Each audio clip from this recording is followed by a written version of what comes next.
Live from downtown Detroit, Local 4 News First at 4 starts now.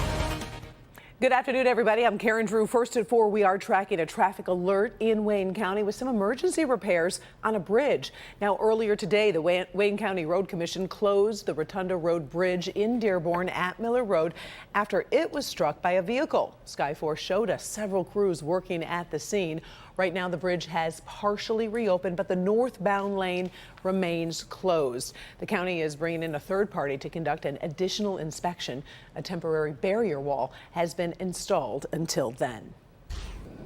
All right, let's talk about the forewarned forecast. It's about 50 degrees the day after Thanksgiving, but this good luck will not last the entire weekend. Meteorologist Brian Sherman will be pinpointing the changes as they happen. Brian. Yeah, that's right, Karen. Enjoy the dry weather we've got today and tomorrow because we do have some rain that's on the way as we head into the end of the upcoming weekend. Tower cam right now over at Metro Airport. Plenty of sunshine, not a lot of traffic delays if you're going to be heading out to Metro throughout the evening hours tonight. Sitting at 51 right now here in Detroit, 49 over in Howell, 48 as you're working into Port Huron, and 51 right now over in Monroe, running about 5 to 6 degrees cooler than we were this time yesterday working into Thanksgiving as that frontal boundary is now pulled off to the east, and we'll keep the dry weather under the forecast overnight tonight. Plenty of sunshine across most of the state today. This will give way to mainly clear skies overnight tonight. Temperatures dropping into the 40s by 8 o'clock tonight, 30s overnight tonight before we warm up back into the 50s tomorrow. Much more on that and the rain that's on the way. Your full forewarned forecast coming up in just a few minutes. All right, Brian, the entire college football season has been building up to this clash of Titans tomorrow afternoon. The undefeated University of Michigan taking on the undefeated Ohio State University. Showdown is in Columbus. Bernie Smilovitz has you covered. He is following the Wolverines to Ohio for one of the biggest games of the season. Kickoff is at noon. Bernie will join us live tomorrow at 6 o'clock. All right, did you do any Black Friday shopping today? We know retailers are hoping that you will start that holiday spending, but has the frantic holiday tradition finally died down? We did have a crew over at Macomb Mall early this morning. We did see some early bird shoppers, but crowds were smaller and the lines were shorter than in pre-pandemic heyday that we used to call that shopping frenzy. Of course, that doesn't mean shoppers are not shopping at all. We've got video from across the country as consumers search for bargains during a time of high inflation. The National Retail Federation says 160 million shoppers will make purchases before the weekend is over, whether in person or online. Now, if a new Apple iPhone is on the holiday wish list for somebody you know, maybe even yourself, you could be out of luck. China is facing new COVID challenges and outraged workers. It's a combination that could have a big impact right here in the U.S. Pam Osborne in the newsroom for us with an update on some chaotic conditions in China. Pam. Karen, good afternoon. It's been a perfectly horrible storm of COVID-19 cases and workers frustrated with restrictions and promises of bonuses that were not honored. It's led to violent confrontations at Foxconn. That's the biggest iPhone plant in China. The factory has been struggling to find workers in the middle of a COVID outbreak, promising attractive bonuses to keep new hires, or to get new hires rather, to keep the place running. Well, some employees said those promises weren't honored, leading to a violent protest at the plant, which is located in central China. Foxconn issued a statement apologizing and blamed a technical error. Now it's agreed to give employees $1,400 if they choose to quit and leave the factory. All the chaos means shipments of the iPhone 14 Pro could drop by at least 30% this month alone. Reports say it's unlikely to resume full production before the end of the month. The Foxconn factory is the only site that makes the high-end iPhone 14 Pro and Pro Max. It accounts for 70% of all iPhone shipments worldwide. Apple says it has employees on the ground in China and is reviewing the situation and working with Foxconn to address employee concerns. Karen, we will, of course, be following this, and we will keep you posted. All right, we appreciate it. Thank you, Pam. Okay, so do you need a little break from the shopping, the football, the leftovers? Well, have a seat. Join us for the annual Rod the Builder Challenge. Now, in the past, he has wrapped presents, he tried carving ice, and remember when he was cooking Christmas dinner? That was a mess. What in the world could he be doing now? Rod is live to tell us and introduce us to his competition. Hi, Rod.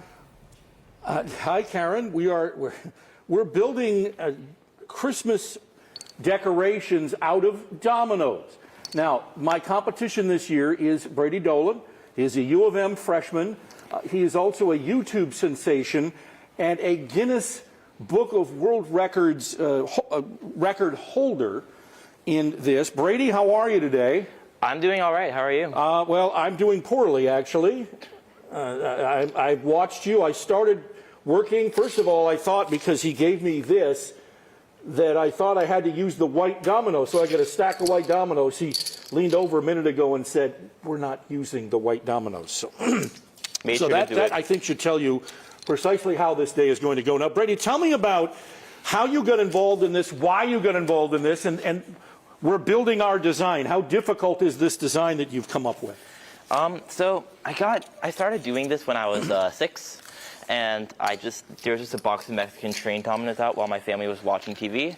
And it kind of went from there. I searched some things up on YouTube, kind of got the ball rolling, Funny Teen Reaction Fun. And yeah, I've been doing this for like 12 years now.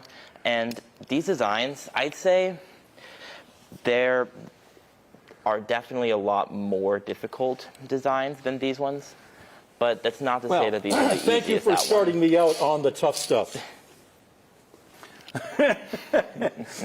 And why is mine not looking anything like yours?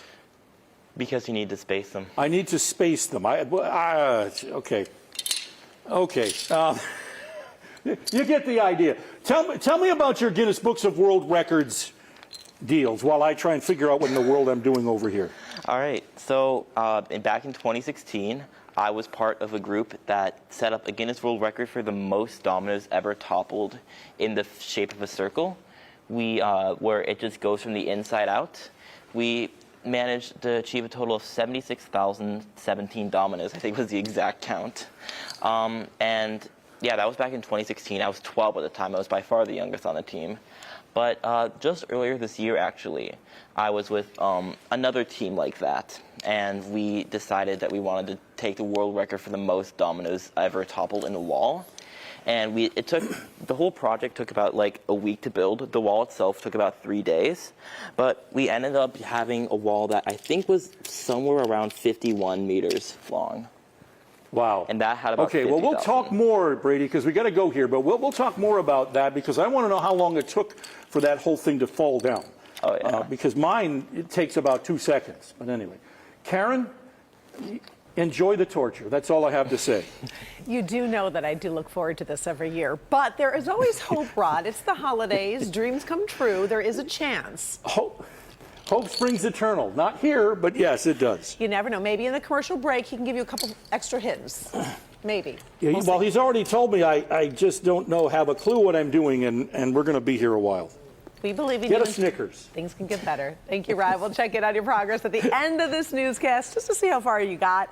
And obviously, you can watch along on clickondetroit.com. Still ahead, first at 4, a Help Me Hang consumer alert. It is a word of warning this afternoon for more than 500,000 SUV owners. The fire danger, and this time drivers are getting more than free repairs. Also, a vivid look at the power struggle in Ukraine. New satellite images just in, showing us what Russia is doing to civilians trying to stay warm in the winter. Up first, why did he do it? Police in Virginia reveal what they found in a phone belonging to the gunman who fired at Walmart co-workers. That story in less than 3 minutes.